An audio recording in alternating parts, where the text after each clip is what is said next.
আজ আমি ঝাল সুজি করব। তার জন্য 1 প্যাকেট সুজি নিয়েছি। কার কার এই ঝাল সুজি খেতে পছন্দ আমায় প্লিজ জানিও। তার জন্য কিছু আমি সবজিও কেটে নিয়েছি। এখানে অনেক রকমের সবজি আছে।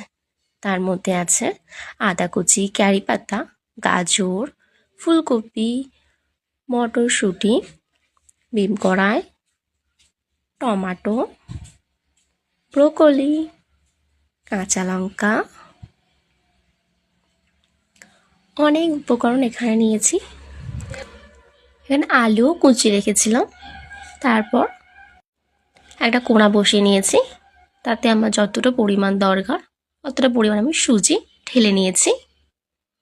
যতটা পরিমাণ করব আমি হালকা কাঠ খোলা যাকে বলা হয়, হালকা একটু ভেজে নিয়েছি। জাস্ট এদিক ওদিক একটু করে নাপিয়ে নিয়েছিলাম। তারপর কোড়াতে আমি সাদা তেল ইউজ করেছি এখানে, আর একটু ঘিও ইউজ করেছি।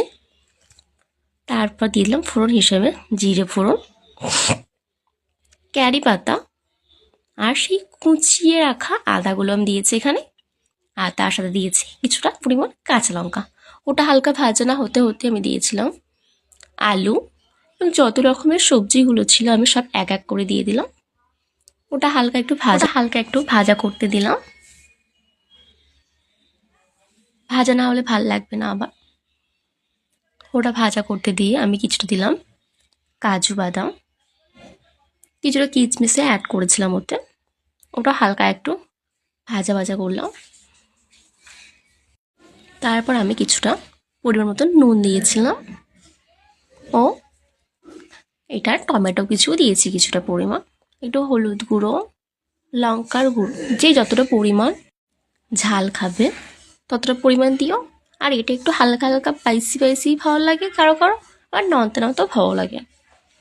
তা আমি আমার মতো দিলাম। ওটা ভালো করে একটু নাড়াচাড়া করার পর সেই ভেজে রাখা সুজি এতে আমি অ্যাড করে দিলাম।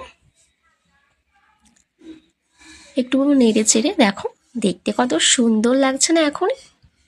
আমার তো দেখতে খুব সুন্দর লাগছে, তোমাদের জানি না কেমন লাগছে। দেখো, দেখতে কিন্তু সেই লাগছে। নিজে বানিয়েছিলে বলছি না, সত্যি খেতেও কিন্তু সেই হয়েছিল। তারপর আমি একটু নাড়াচাড়া করে ওতে পরিমাণ মতো জল ঢেলে দেব।